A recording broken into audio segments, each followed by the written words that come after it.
Donc, je suis ravi de passer ce début de soirée avec vous avant une soirée foot. Donc, avec vous qui nous suivez en distanciel. Et puis, donc, avec vous, nos 3 intervenants de ce soir, merci, qui sont là en présentiel. Donc, si on fait un petit flashback sur ce qui s'est passé lors des derniers mercredis utiles, lors de la première conférence, on s'était interrogé en se demandant comment trouver sa voie à 18 ans en 2021. Donc, on était revenu notamment avec Isabelle sur les grandes étapes qui permettaient à un jeune de trouver sa voie et de construire son projet d'orientation dans un monde qui est lui-même en transition. Et donc, sur ce second mercredi, on s'est davantage mis à la place des parents en se demandant ma fille ou mon fils ne sait pas quoi faire plus tard, est-ce que ce ne serait pas l'opportunité de faire une année de césure? Donc, en revenant sur le dispositif législatif césure et sur toutes les opportunités de césure qui s'offrent aux jeunes. En semaine 3, on a poursuivi cette discussion en se demandant si une césure dans le parcours d'un jeune est appréciée de la part des recruteurs ou des jurys de formation, ou si elle est davantage perçue comme un trou dans le CV. Donc voilà. Et donc la semaine dernière, on s'est interrogé sur des notions qui sont à mon sens importantes pour l'orientation, pour la réussite, pour l'épanouissement et pour l'insertion professionnelle des jeunes, à savoir compétences et talents, ces jeunes qui ont plus de ressources qu'ils ne le pensent. Donc si vous avez envie de revivre un petit peu ces moments, toutes ces conférences sont sur notre chaîne YouTube, la chaîne YouTube de Parenthèses Utiles. Donc voilà. Et ce soir, donc, on a le plaisir de vous présenter la formation Césure Utile, donc avec nos 3 intervenants que je vais laisser se présenter. Bonsoir, donc moi je suis Isabelle Moracchini. J'anime le module qui s'appelle Projet d'orientation au sein de Parenthèses Utiles. Et j'ai commencé ma carrière en fait en étant responsable du recrutement et de la formation dans la grande distribution, après une formation en ressources humaines. Et puis, j'ai quitté rapidement le monde de l'entreprise pour m'intéresser à tout ce qui est mobilité professionnelle, orientation. Je suis plus intéressée en fait par l'accompagnement et la construction de projets que par l'aspect purement ressources humaines en entreprise. J'interviens aujourd'hui au sein de l'Université Lyon 2, au sein de l'Université Lyon 3 et depuis cette année avec beaucoup de plaisir au sein de Parenthèses Utiles.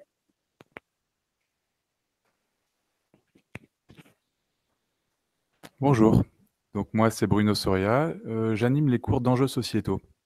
Alors, j'ai d'autres cours d'enjeux sociétaux, mais avec des noms différents, on va dire, donc des cours d'éthique et d'innovation, des cours d'économie et société, et j'anime aussi des ateliers philo avec des enfants, des jeunes en mission locale et du coup des jeunes aussi étudiants. Donc ce module enjeux sociétaux, je pense qu'on l'écrira après ou voilà, je vais peut-être pas en dire plus. En tout cas, moi, mon parcours est plutôt issu initialement des sciences dures, école d'ingénieur, puis recherche. Et puis ensuite, je me suis reconverti en ayant des expériences dans le social et dans des ONG, ce qui m'a permis en fait d'avoir voilà, une certaine vision, un certain recul voilà, sur les enjeux actuels, transition numérique, écologique, mais j'en dirai un petit peu plus après.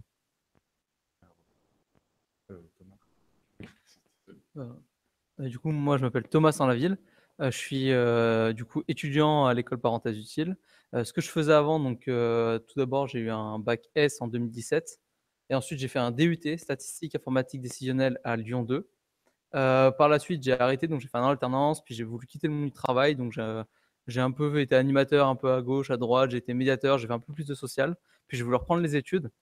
Et donc je suis allé, j'ai fait une année de fac de maths, donc je vais m'inscrire en fac de maths. Et avec le deuxième confinement, ça a été très compliqué de suivre. Donc en novembre, j'ai décidé d'arrêter la faculté de mathématiques. Et je cherchais vraiment quelque chose que je voulais continuer. L'unité ne me suffisait pas. Et puis je ne me sentais pas à l'aise à faire que juste des statistiques dans mon travail. Donc je voulais vraiment trouver quelque chose d'autre. Et je cherchais vraiment ce que je voulais faire. Donc j'ai trouvé par la suite en décembre l'école Parenthèses Utiles pour faire du coup 4 mois de césure pour trouver une nouvelle formation. Et aujourd'hui, j'espère je suis admissible et être admis à la licence pro, coordinateur de projet gestion de la sous-traitance, chargé d'affaires. Elle est un peu long. Merci Thomas. Bon, tu vas faire de la gestion de projet, on a bien compris. Merci. Du coup, on va rentrer dans le vif du sujet par rapport à la formation Césure Utile. Je vais commencer par vous parler tout d'abord de la raison d'être de l'école Parenthèses Utiles. Donc, en tant que président, j'ai également été ancien responsable des dispositifs de réussite et de réorientation à l'Université Lyon 2. où j'ai pu constater en fait les volumes importants d'étudiants qui en fait commencent une première année universitaire et qui finalement décrochent ou sont en échec. Et ce ressenti que j'ai pu avoir, bon, on a tous cette image en tête de l'amphi qui est extrêmement bondé en début d'année et puis qui se vide au fur et à mesure. Et ce ressenti et cette vision qu'on peut avoir, elle est confirmée par les chiffres du ministère de l'enseignement supérieur qui nous apporte en fait chaque année, c'est près de 57% des étudiants qui sont en échec en première année. Donc c'est assez considérable. Et comment on peut expliquer ça? Enfin, plutôt, qu'est-ce que veut dire ce pourcentage? Derrière ces 57%, il y a 29% de jeunes en fait qui se trompent d'orientation, soit qui ont une vision faussée en fait des études qu'ils vont réaliser, soit qui ont choisi cette orientation par défaut parce qu'ils n'avaient pas eu les résultats escomptés sur Parcoursup. Et puis les 28 autres pourcents de ces 57% en fait, qui n'ont pas forcément les prérequis ou le niveau pour réussir leur formation. Je pense notamment à médecine, qui est un exemple assez connu, et donc qui fait qu'au final, 57% des étudiants sont en échec en première année. Donc en fait, face à ces chiffres, au niveau de l'équipe parenthèse utile, on s'est demandé en fait comment agir sur ces chiffres et comment aider les jeunes à mieux réussir et à mieux s'orienter dans leur parcours et dans leur cursus d'études supérieures. L'autre constat qu'on a pu faire, c'est que en fait, le temps de connaissance de soi, enfin la connaissance de soi et le moment en fait du choix à un moment donné par rapport à son projet d'orientation coïncide pas avec ce qui est proposé au lycée. En tout cas, la question de la connaissance de soi et la question du choix interviennent trop tard au lycée, d'autant plus en terminale où l'année, on le sait, est extrêmement chargée entre la préparation du bac blanc, Parcoursup et puis le bac. Donc cette question du temps, à mon sens, elle est primordiale. Elle est primordiale puisqu'il faut tout d'abord un temps de connaissance de soi, et je pense qu'on y reviendra avec Isabelle, un temps de connaissance du champ des possibles des formations, qu'est-ce qui existe en termes de formation, un temps de connaissance des environnements professionnels, et puis un temps de la décision, prendre le temps de la décision. Et je crois que c'est cette question du temps, les pays scandinaves et les pays anglophones l'ont bien comprise, puisque là-bas, culturellement, il est accepté, beaucoup plus communément qu'en France, de réaliser ce qu'ils appellent, eux, la gap year, donc en traduction, la parenthèse utile. Donc en fait, ce moment qui permet aux jeunes de sortir du lycée et de vivre des expériences qui vont leur permettre de gagner en compétences et gagner en maturité. Donc voilà. Et donc, face à ces constats est née l'école parenthèse utile, qui a vocation à accompagner les bacheliers et les étudiants sur plusieurs objectifs. Le premier étant de leur permettre de mieux se connaître, de mieux connaître le champ des possibles des formations et des environnements professionnels, et surtout de faire un choix d'orientation qui leur correspond. Le deuxième objectif, c'est de leur permettre de se renforcer dans des matières qui vont être importantes pour la suite de leur parcours et de développer des compétences qui sont aussi clés sur le marché du travail. Le troisième objectif, qui est là et plus du ressort de Bruno, c'est qu'en dehors du champ disciplinaire, c'est vraiment de leur permettre de s'ouvrir au monde et de comprendre un petit peu les enjeux sociétaux qui les entourent. Et puis le quatrième objectif, non moins important, c'est que grâce en fait à la construction de leur projet d'orientation, grâce au développement de compétences, grâce aux actions qu'ils vont réaliser sur le territoire, c'est vraiment de leur permettre de prendre confiance en leurs capacités. Donc voilà au niveau des objectifs. Ensuite, donc pour mener à bien ces objectifs, en fait, on va vous présenter la formation Césure utile, qui est, si je peux résumer en une phrase, une formation d'1 an qui permet soit des bacheliers, soit des étudiants de mettre à profit une année pour construire son projet d'orientation, développer des compétences, vivre des expériences inspirantes, et ça j'y reviendrai, et également renforcer leur dossier. Donc au niveau du public, j'ai parlé de bacheliers et d'étudiants. Alors qu'est-ce que ça veut dire? Ça veut dire que par exemple, c'est un jeune qui est en terminale actuellement et qui n'a pas d'idée d'orientation et qui souhaiterait justement être accompagné sur une année avant de se lancer dans des études. Ça peut être le cas aussi d'un jeune qui a fait des choix sur Parcoursup et qui a été refusé, qui est en attente, bref, qui n'a pas eu les résultats escomptés sur Parcoursup et qui peut également intégrer cette formation. Ça peut être aussi le cas d'un étudiant durant son parcours qui a envie de se poser, qui se questionne sur une réorientation et qui a envie d'être accompagné justement pendant une année de césure. Bref, des jeunes qui ont envie d'être accompagnés pour ne pas se tromper au niveau de l'orientation.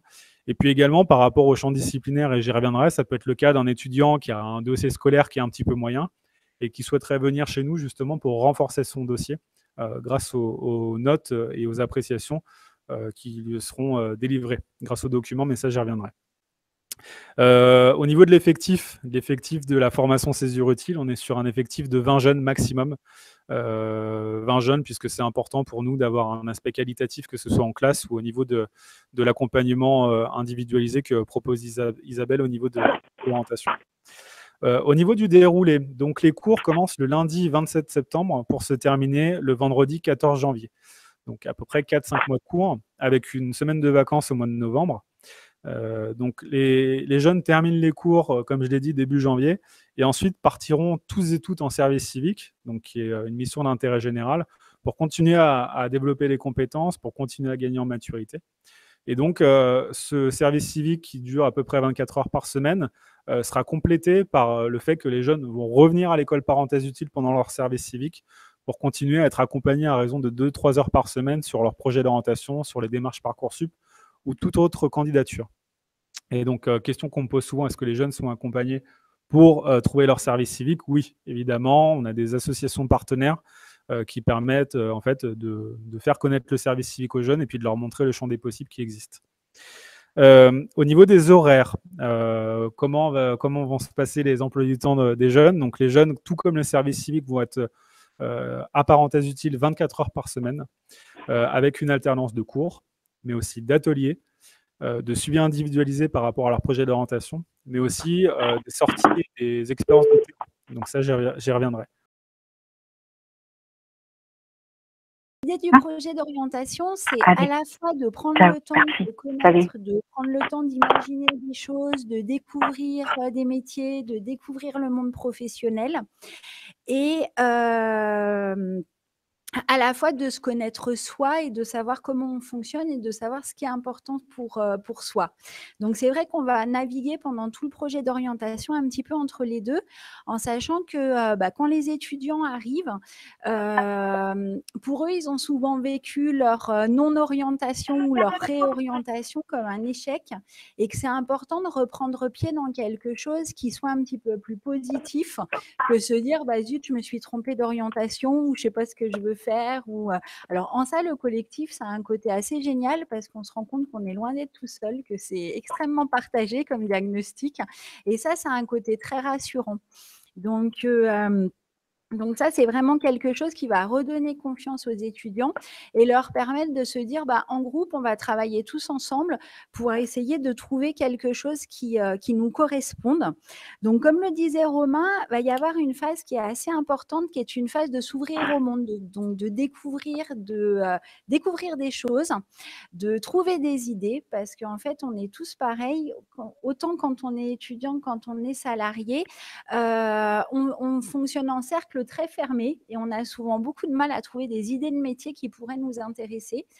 Donc la première étape, ça va être de chercher des idées, d'arriver vraiment à réfléchir à ce qui nous fait envie, en arrêtant de se dire bah tiens, j'aimerais bien faire ça, mais ça c'est pas possible, j'aimerais bien faire ça, mais non, c'est pas possible, j'ai pas les sous.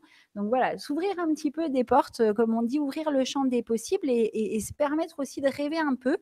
Alors pour rassurer tout le monde, on rêve pas trop loin ni trop fort et assez vite, on revient les pieds sur terre. Ça, c'est pour rassurer un peu les parents. Mais c'est vrai qu'il y a quand même cette phase qui est importante de chercher des idées parce que tout le long de leur scolarité, les jeunes, ils ont été très guidés. Le parcours, il est très cadrant. Même si on choisit des options ou si on fait des choses, voilà, où on a des choix à faire tout au long de son parcours, on est quand même très guidé. Et là, on arrive devant quelque chose qui est très, très vaste. Qu'est-ce que tu as envie de faire? Et puis qui met aussi pas mal de pression en disant, il y a beaucoup de choses en fait, et j'ai souvent peur de passer à côté de quelque chose. Hein, donc c'est ça qui est intéressant. Après, le projet d'orientation, il s'intègre, comme le disait Romain, au sein de plein d'autres choses.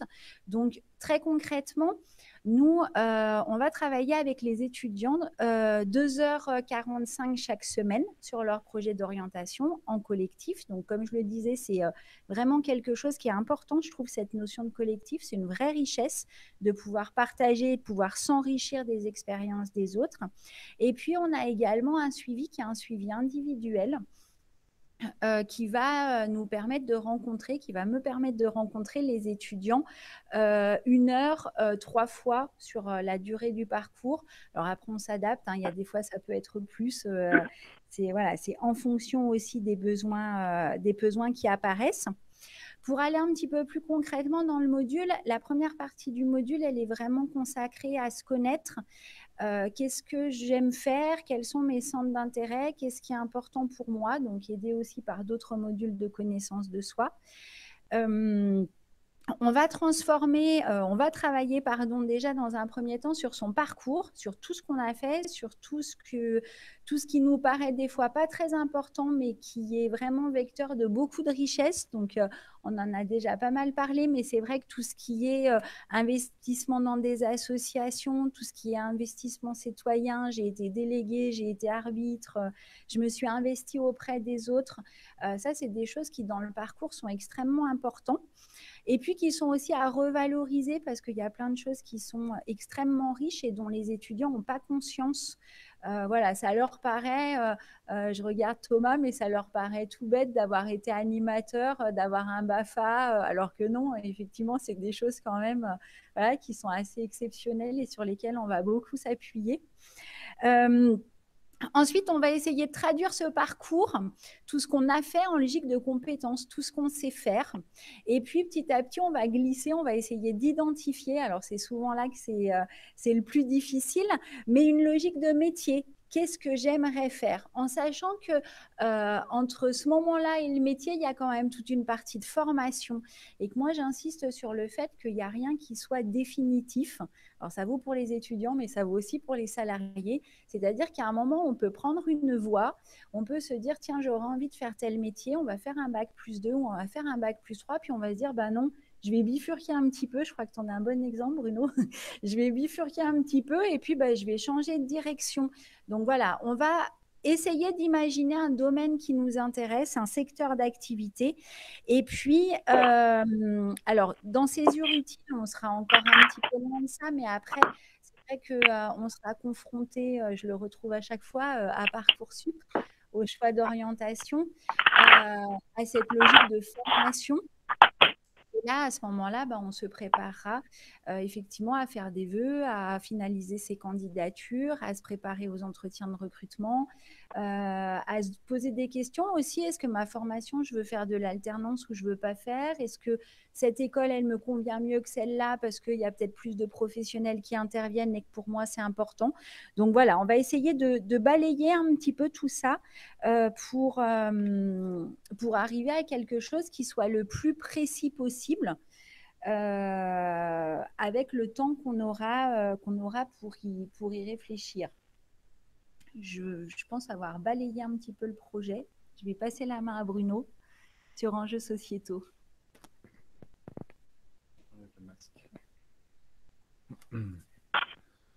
Alors, cette matière à enjeux sociétaux, qu'est-ce que ça peut bien être? En fait, c'est vrai que les études supérieures sont quand même très disciplinaires. Voilà, on va se mettre dans des études de sciences, comme moi, ou des études de psychologie ou de droit, des choses quand même très spécifiques. Moi, je sais, quand j'étais étudiant, j'aurais beaucoup aimé avoir des cours, en fait, un peu plus transdisciplinaires, on va dire, où on essaye de se poser des questions entre les disciplines, sur la société. On essaye juste de mieux comprendre le monde et on essaye de s'ouvrir l'esprit sur des choses qu'on ne connaît pas. Donc, c'est un petit peu, du coup, l'objet de ma reconversion, hein. Pourquoi je me suis mis à faire des cours comme ça? C'est parce que j'en aurais eu besoin en tant qu'étudiant. Et donc, l'idée de ces cours, c'est que c'est vraiment des cours d'ouverture d'esprit et de questionnement éthique sur les enjeux sociétaux de notre temps. Donc, ces questionnements, ils vont balayer en fait pas mal de domaines. Donc moi, la manière dont je fonctionne, c'est-à-dire qu'en général, la première séance, on essaye de voir ensemble les grandes tendances qui sont à l'œuvre actuellement dans notre société. Alors, si on réfléchit un petit peu, il y a la transition numérique, il y a la transition écologique, il y a l'augmentation des inégalités dans le monde, il y a des soucis de coexistence de religion. Il y a des histoires d'inclusion, de handicap, des choses comme ça. Donc en fait, ces grandes tendances, on les classe ensemble lors de la première séance et ça donne un petit peu la trame de mes cours. Donc on a, il me semble, 13 séances de cours sur les enjeux sociétaux. Donc en gros, les couper en 6 sections, si je ne me trompe pas, hein, c'est ça. Donc 6 sections de 2 séances, hein. Donc la première, on va partir sur la transition numérique. Donc on va réfléchir sur l'intelligence artificielle, sur la blockchain, sur qu'est-ce que ça implique, toutes ces innovations numériques, les réseaux sociaux et plein d'autres. Qu'est-ce que ça implique, quelle transformation du monde. La deuxième, transition écologique plutôt, qui va bien avec transition énergétique, les changements, le passage des énergies carbonées aux énergies renouvelables. Troisième thématique, toujours sur 2 séances, donc les inégalités et la précarité, où on va essayer d'apprendre un petit peu, on en apprend un peu plus sur notre système social français, sur les différents types d'inégalités qui peuvent, voilà, qui font l'objet, qui existent dans le monde en fait. La quatrième thématique se fait conjointement avec Romain, de par son expérience associative dans le handicap, dans le milieu du handicap. Donc on s'intéresse tous les deux à cette thématique et donc on y réfléchit avec les étudiants. Puis la cinquième grosse thématique, on va dire, c'est la coexistence des religions, hein. Où on parle de communautarisme, où on parle aussi des différentes religions pour essayer de s'ouvrir un petit peu aux différentes opinions, en fait, religion et spiritualité d'ailleurs. Alors, en général, enfin, ce que j'ai prévu de faire à partir de septembre, c'est sur chacune de ces 2 séances, la première séance sera une séance de découverte où on aura, disons, soit des présentations d'étudiants qui ont préparé leur sujet avant de venir, soit des recherches sur la séance même et une petite présentation à la fin, soit des fois des affiches. J'amène des affiches et on étudie des affiches ensemble. Des fois, il y a pu avoir des témoignages d'intervenants ou des visites de lieux. Par exemple, on était sur la thématique Ville de demain, dont j'ai pas trop parlé parce que c'est plutôt une sorte de bilan sur le dernier cours. On était allé visiter le tiers-lieu qui s'appelle L'Autre Soi. Peut-être qu'il y en a certains qui connaissent. Voilà, donc, et la deuxième séance, à chaque fois, la deuxième séance est plutôt une séance où moi j'ai tout un panel de slides où on va pouvoir se poser des questions. Les étudiants vont pouvoir poser des questions. Moi, je vais pouvoir montrer des slides, apporter de la connaissance en vue de finir sur un débat.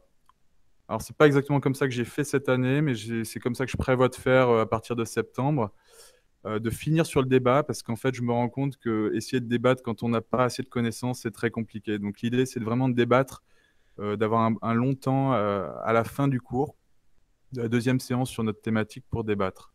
Voilà. Et donc, la toute dernière séance, la 13e, c'est en général une séance de lien entre les thématiques. Où, par exemple, on va faire un lien entre transition numérique et transition écologique, en se posant, par exemple, la question est-ce que les imprimantes 3D vont permettre de relocaliser l'industrie en France? Quelque chose comme ça, qui lie transition numérique, transition écologique. Et on peut trouver des questions comme ça sur chacune des thématiques, en fait. Voilà. Donc, peut-être qu'il faut que je parle des ateliers philo aussi, ou rapidement. Voilà. Donc moi j'anime aussi les ateliers philo. Donc en général il y a 5 ou 6 séances, mais donc là vu qu'il y a 20 personnes, on divise en groupes de 2. Et donc cette année, alors les ateliers philo, c'est vraiment l'idée de se questionner. Moi je n'apporte aucun contenu, je suis juste facilitateur de la réflexion. Donc l'idée c'est que les étudiants ont un espace de parole sur un sujet donné, qui peut être plus personnel des fois. Et qui permet d'aller plus dans la connaissance les uns des autres, en fait, de qu'est-ce qu'on pense, et qui permettent aussi de voir qu'on n'a pas toujours le même avis sur des sujets, et que d'ailleurs c'est normal de ne pas avoir le même avis, qu'il faut juste apprendre à discuter ensemble, à argumenter, à dire pourquoi on pense ça. Voilà, c'est un peu l'objectif de ces ateliers philo que je fais par ailleurs avec des enfants dans des écoles et dans des missions locales. Donc, ces ateliers philo, je peux vous dire rapidement les sujets qu'on avait fait cette année, mais en gros, on était parti sur bonheur, sens de la vie. On avait traité les inégalités entre les sexes et l'intersexuation.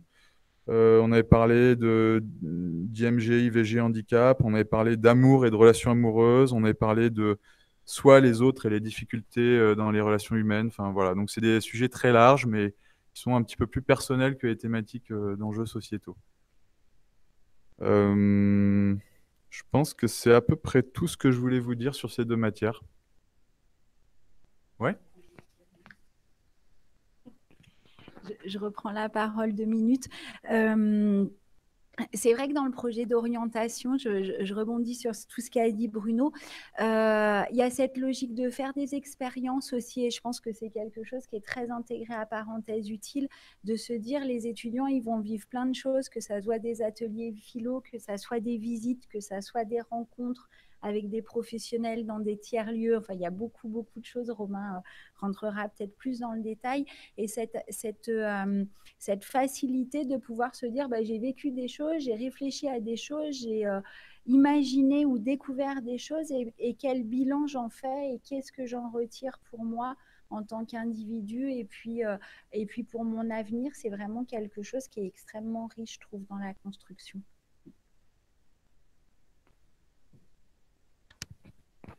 Oui, effectivement, je reviendrai sur cette notion de complémentarité au niveau des expériences que vont vivre les jeunes. Je vais simplement compléter au niveau du programme pédagogique. Alors, mes collègues de l'équipe ne sont pas là, donc je vais parler pour eux, mais normalement, ils sauront mieux en parler que moi. Je vous ai dit que les cours avaient vocation à permettre aux jeunes de renforcer en fait, des compétences qu'ils peuvent avoir dans certaines matières, mais il y a également des cours de découverte. Donc, je vais tous les intituler. Donc, en premier lieu, le français, donc du français qu'on fait depuis l'école primaire, mais non moins important, puisque l'objectif, ça va être de leur permettre en fait, de se renforcer au niveau des bases grammaticales et d'orthographe, d'identifier en fait les éléments de construction d'un texte, pour comprendre en fait que la maîtrise en fait, de l'écrit, elle est juste fondamentale, à la fois pour s'exprimer à l'écrit, exprimer des opinions, mais également dans le champ professionnel, de savoir correctement rédiger un mail, rédiger une lettre de motivation avec la bonne syntaxe, la bonne orthographe, la bonne grammaire, etc. Ce qui est complété au français écrit, c'est la prise de parole en public. Prendre la parole en public, c'est un exercice qui peut être compliqué pour des jeunes ou pour des moins jeunes d'ailleurs, surtout quand on doit prendre la parole devant un enseignant, devant un groupe d'un certain nombre. Et du coup, l'objectif, c'est, grâce au théâtre, c'est de pouvoir faire en sorte que les étudiants pratiquent un maximum cet exercice qui est la prise de parole en public. Donc le théâtre, il y a aussi du jeu, et de pouvoir se sentir plus à l'aise avec cet exercice, et aussi avec des petites techniques de gestion du stress. Au niveau de l'anglais, donc il y a également de l'anglais qui, à l'image de ce que j'ai dit sur le français ou la prise de parole en public, là l'objectif aussi, ça va être de se renforcer au niveau des bases grammaticales, d'orthographe, de syntaxe, mais surtout de pratiquer et de sortir de cette notion d'échec que peuvent vivre pas mal de jeunes, en se disant qu'en fait c'est pas grave et que ça fait partie du processus d'apprentissage et que c'est comme ça qu'on progresse, que ce soit en anglais, en français ou dans plein d'autres matières. On va introduire également un cours de communication qui est plus un cours de découverte, si ce n'est pour les bacheliers STMG, dont l'objectif va être de découvrir les métiers en lien avec la communication, de découvrir ce secteur, et puis de découvrir en fait les phases, les outils et les leviers et les objectifs en fait, qu'il y a derrière en termes de communication. Un module d'outils numériques, tu parlais de transition numérique, l'informatique et les outils numériques, on ne peut pas passer à côté. Donc l'objectif, même si la génération Z est quand même bien adaptée aux outils informatiques, mais les réseaux sociaux, etc., c'est qu'il y a aussi d'autres outils, des outils professionnels, des outils collaboratifs, des logiciels, des sites internet qui sont hyper utiles en fait, pour les études et pour l'insertion professionnelle de ces jeunes. Donc l'objectif, ça va être d'acquérir des compétences en la matière. De l'économie et du droit. Donc là, l'objectif, ça va être de former des étudiants citoyens conscients des règles juridiques et économiques qui régissent le monde, puisque dans les entreprises et dans la vie courante, des règles juridiques, il y en a partout. Les règles économiques également, enfin en tout cas l'économie comme on la connaît, l'économie capitaliste, mais ça va être aussi l'objet de regarder quel type d'autres économies il existe, et comprendre un petit peu tout ce qui est macro, microéconomique et les acteurs. Il y aura également un cours qui s'appelle gestion de projet. Donc là, l'objectif, ça va être de permettre aux jeunes de s'approprier en fait les méthodes d'organisation de planification. Méthodes d'organisation et de planification individuelles et collectives, j'insiste bien là-dessus, puisque la gestion de projet, on peut en faire individuellement, on en fait tous les jours, comment planifier, comment prioriser, comment noter ses tâches. et aussi comment on travaille en équipe. Donc en revenant un petit peu sur la notion de gestion de projet, ses outils, ses phases et ses acteurs. Et donc, pour que ça ait davantage de sens, nous, ce qu'on a envie, c'est, comme l'a dit Bruno, de faire de la transdisciplinarité et de mettre les étudiants en action via un projet entrepreneurial. Donc, en fait, ils vont réaliser un projet de groupe en gestion de projet en utilisant tout ce que vont leur apprendre ou en tout cas leur apporter en termes de connaissances et de notions les autres enseignants. Donc voilà, pour que ça ait davantage de sens au niveau des apprentissages.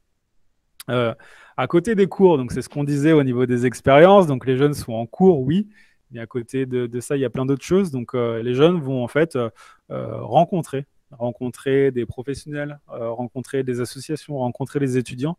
Tout ça, ça va participer, comme l'a dit Isabelle, à s'ouvrir un petit peu à ce qui existe en dehors du champ éducatif, et puis également d'inspirer leur projet d'orientation.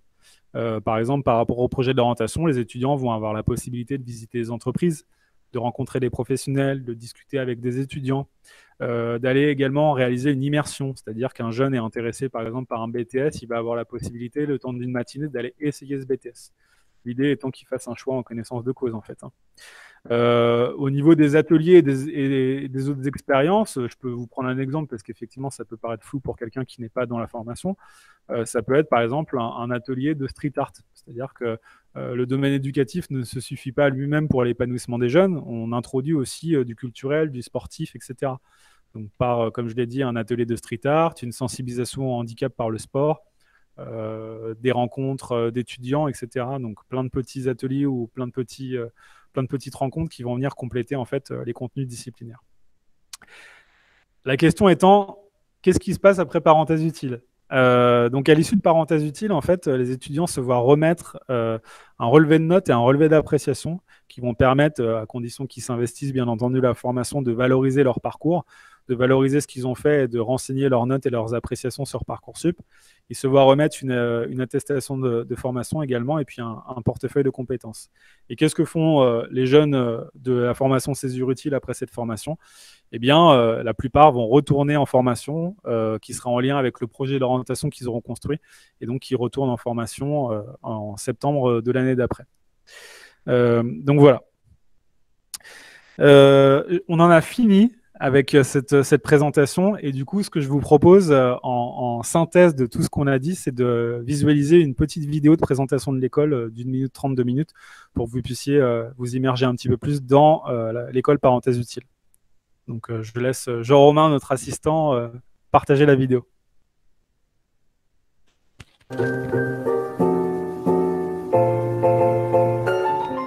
Comment trouver sa voie dans un monde en transition pour des jeunes eux-mêmes en transition entre adolescence et âge adulte, entre lycée et études supérieures? Comment aider ces jeunes à construire un bagage de compétences et de confiance pour devenir les professionnels et les citoyens de demain? C'est pour répondre à ces questions qu'est née Parenthèse utile, l'école d'orientation et réorientation pour les étudiants en quête de sens et de projet. Inspiré des modèles scandinaves, Parenthèse utile propose 2 formations. Le programme Césure utile d'1 an pour les lycéens et étudiants qui souhaitent mettre à profit une année pour construire leur projet d'orientation, développer des compétences, vivre des expériences inspirantes et renforcer leur dossier. Et le programme Réorientation de 6 mois pour les étudiants en décrochage ou qui souhaitent se réorienter afin de leur permettre de rebondir sur un nouveau projet, consolider leurs connaissances et leur méthode de travail et reprendre confiance en leurs capacités. Au programme de ces formations, des ateliers d'orientation et un accompagnement personnalisé, des enseignements disciplinaires, des projets de groupe, des rencontres inspirantes et des expériences de terrain en milieu professionnel et associatif. Et pour permettre à nos étudiants d'évoluer dans un cadre d'apprentissage positif et motivant, la philosophie de l'école repose sur 7 piliers. La bienveillance, l'ouverture au monde, l'horizontalité, l'aspect ludique, l'écoute, le droit à l'erreur et la solidarité. Vous voulez en savoir plus ? Échanger avec les étudiants ou l'équipe d'enseignants ? N'hésitez pas à venir nous rencontrer sur le campus de la Cité des Entreprises ou à prendre contact avec nous via l'adresse mail ou nos réseaux sociaux.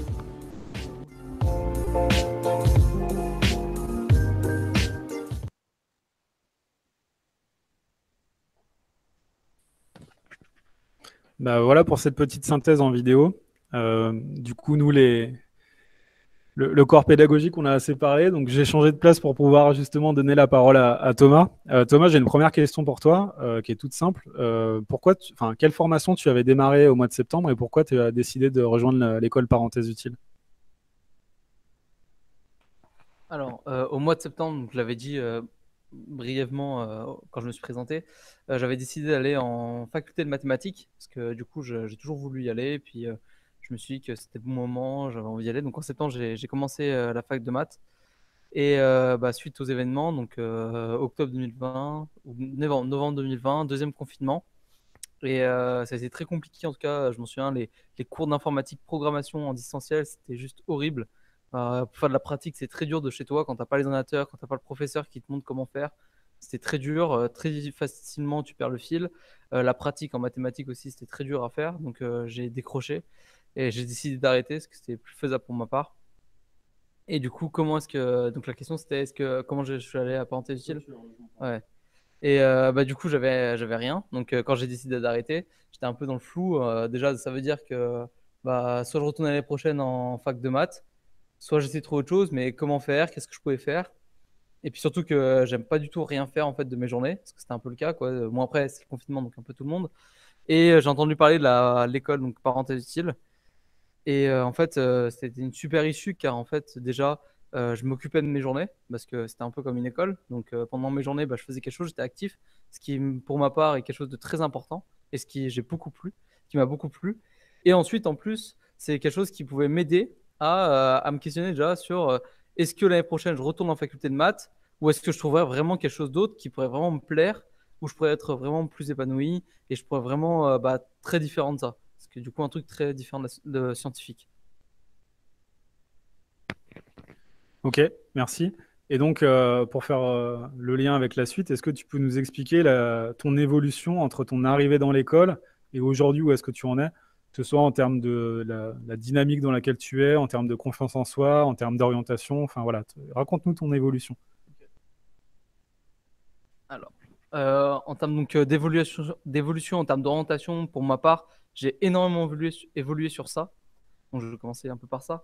Parce que du coup, j'ai trouvé une nouvelle voie, donc la gestion de projet. Donc, c'est grâce au cours un peu de gestion de projet où j'ai pu découvrir donc, le côté organisation, le côté en fait logique qui me plaisait beaucoup.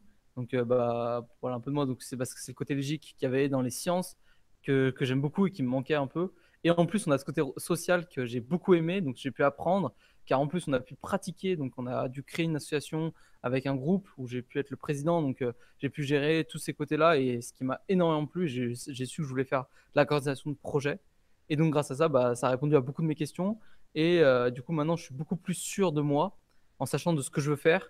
Donc, ça va être quelque chose où il y aura beaucoup plus de pratique que juste des maths, où je vais pouvoir voir des gens, je vais parler avec d'autres personnes. Et en même temps, on a un côté logique qui me plaît beaucoup. Donc, je me sens beaucoup plus à l'aise, en tout cas, dans ce que je fais. Et donc, ouais, voilà. Donc, je pense que j'ai beaucoup évolué là-dedans, en me sentant à l'aise, heureux dans ma formation et en sachant vraiment où je veux aller. Donc, en en trouvant une formation qui me plaisait en alternance, car c'est quelque chose que je cherchais. Donc, je suis toujours en recherche d'alternance. Mais donc, voilà. Donc, je voulais te demander où est-ce que tu en étais aujourd'hui, mais tu nous as expliqué vers quoi tu allais l'année prochaine. Tu as évoqué la gestion de projet comme un élément qui a déclenché en fait tes idées d'orientation. Comment tu as cheminé au niveau de l'orientation et qu'est-ce qui t'a permis d'y voir plus clair si ce n'est le cours de gestion de projet? Alors, je me souviens plus du nom du cours. Il s'appelle comment le cours? Projet d'orientation. Je m'inverse un peu les mots, je suis désolé. Donc, c'est surtout grâce au cours de projet d'orientation, parce que du coup, on se voyait toutes les semaines, et on demandait où on en est, qu'est-ce qu'on en pense. Et du coup, j'avais parlé de ça, du côté, en fait, au début, on fait toutes les possibilités qui existent. Puis j'avais dit que ça me plaisait bien, que c'est même pas moi qui, je crois, qui est venu à la base de l'idée. On m'a dit que, on m'a demandé si je j'aimais bien quel cours, donc j'ai dit que gestion de projet me plaisait bien. On m'a dit ah ouais, ça pourrait bien t'aller, regarde un peu. Donc j'ai regardé, je me suis intéressé à ça, quelles compétences il fallait avoir, qu'est-ce qu'on faisait. Donc c'est surtout dans le cours de projet d'orientation que j'ai vraiment pu apprendre quelle formation est-ce qu'il y avait, donc quel type, parce que moi la faculté je voulais pas trop, donc on a regardé licence pro, parce que vu que j'avais déjà un DUT, j'étais vachement intéressé par le fait de faire valoir déjà mon DUT, donc on a trouvé une licence professionnelle en alternance qui était aussi un critère, donc je suis un peu exigeant, un critère qui était aussi un peu important pour moi, car l'alternance c'est vraiment quelque chose qui m'a beaucoup plu et que je trouve très intéressante et vraiment qui forge beaucoup. Et donc, on a trouvé une formation, même plusieurs. Et donc, on m'a ensuite aidé à candidater sur certaines, à m'accompagner, à me poser du coup les questions. D'autres aussi qui m'ont pas plu, donc du coup, j'ai pas gardé. D'autres branches aussi qui m'ont pas plu, donc voilà. Et donc, c'est là où on a dû faire les choix. Donc, c'était surtout en projet d'orientation on a dû vraiment travailler là-dessus. Avant-dernière question, Thomas. Est-ce que tu pourrais nous expliquer ce que tu as préféré au sein de l'école ou un moment en particulier ou plusieurs moments? Wow. Ce que j'ai préféré, wow, je ne savais pas trop. Un moment particulier? Tu avais parlé la dernière fois de sensibilisation. Ouais, mais je sais pas si je redis la même chose. Ouais, c'est une semaine on avait passé une semaine sur le handicap un peu. Et je me souviens que le premier jour, du coup, on avait. Donc, des fois, voilà, on a des sorties. Donc, ce que j'aime beaucoup les sorties. À chaque fois, on a fait 30, 35 environ pendant les 4 mois. Et j'aimais trop parce qu'à chaque fois, on avait un nouveau. On savait pas où on arrivait et qu'est-ce qu'on faisait. Et donc là, on arrive dans un gymnase avec Romain et on voit des fauteuils roulants et des ballons de basket. Donc, on savait à peu près ce qu'on allait faire. Et moi, je savais pas trop ce que c'était. J'avais déjà vu à la télé les mecs en fauteuil roulant qui font du basket, mais j'en ai jamais fait. Et j'avais tellement adoré. En plus, on avait rencontré une personne de notre âge qui avait du coup malheureusement perdu l'utilisation de ses jambes et du coup faisait ce sport-là. Donc on a pu discuter avec cette personne-là, comment elle faisait, et ensuite on a joué au basket avec cette personne-là. Et c'était incroyable comment j'étais nul par rapport à cette personne-là. Je ne me disais pas à quel point, je me disais c'est du basket, genre franchement, et comment c'était dur. En fait, on se rend pas compte à quel point, genre quand on n'est pas dans son élément, j'avais adoré pour ça parce que c'était tellement dur de tourner, d'aller dans une direction, d'une autre, bref, de faire un panier. C'est pas la même hauteur. Bref, c'était vraiment impressionnant de ne pas du être dans son élément. Et du coup, cette semaine-là m'avait beaucoup plu. Et surtout, spécialement, cette journée-là, essayer en tout cas le fauteuil basket. Je sais pas si c'est un nom particulier. Voilà, dans le basket fauteuil, il m'avait vraiment plu. Ok, merci. Dernière question qui s'adresse plus à un lycéen de terminale ou un étudiant qui se pose des questions, qui est un petit peu perdu dans son orientation. Toi qui as vécu le cheminement justement pour y voir plus clair et pour construire un projet d'orientation qui te ressemble, quels conseils tu leur donnerais en fait justement parce qu'aujourd'hui ils sont perdus, et quels conseils tu leur donnerais justement pour y voir un peu plus clair? Personnellement, si un terminal, en plus, la terminale des souvenirs journalistes c'était très théorique, c'est ce qui était dit un peu. En terminale, on fait beaucoup les cours et je me souviens, moi j'étais en S, donc c'est très bac, on pense au bac. Et puis après, moi c'était APB, maintenant c'est Parcoursup. On pense à Parcoursup, après un peu, voilà, bon, t'as trouvé un truc, t'es fort en maths, en fac de maths. Moi je me souviens que c'était comme ça un peu. On avait un ou deux rendez-vous chez la concertation. Et si on hésite, franchement, surtout avec ce que j'ai pu vivre à la fac de maths, des choses comme ça, avec le recul, franchement, c'est de pas aller dire mon 14e choix c'est la fac d'économie à Angers. Parfait, je vais y aller parce que c'est mon 14e choix. Je pense que c'est une énorme erreur parce que du coup, ce que j'ai pu voir, ce que j'avais peur, c'est que ce qui s'est pu se passer, c'est qu'on va là-bas. Donc moi, je suis allé en fac de maths et en fait, au final, on se rend compte qu'au bout de 2 mois, c'est pas possible. Et en fait, on n'en peut plus, même moins, peut-être un peu plus. Et en fait, moi en tout cas, j'ai ce ressenti-là où on a peur. En fait, on se dit, mais merde, j'ai perdu une année. Et en plus, nous, moi, j'en sens, on met une pression en nous disant, voilà, il faut trouver sa voie, mais qu'est-ce que tu vas faire? Tu as la famille en plus qui dit, mais qu'est-ce que tu fous? Tu fais rien de tes journées, tout ça. Et du coup, je trouve qu'en tout cas, parenthèse utile, c'est vachement bien parce que du coup, ça te rend actif et ça te fait prendre du recul au lieu d'aller ton choix, je sais pas lequel, parce que tu as voulu faire plaisir à je sais pas qui, mais toi, tu sais même pas si tu veux le faire. C'est vachement bien de pouvoir prendre du recul parce qu'on n'a vraiment pas le temps. Du souvenir que j'en ai en tout cas en terminale, de se poser ces questions-là et de dire, mais j'ai vraiment envie d'aller là-bas. Merci pour ton témoignage, Thomas. Du coup, on en a fini pour la présentation de la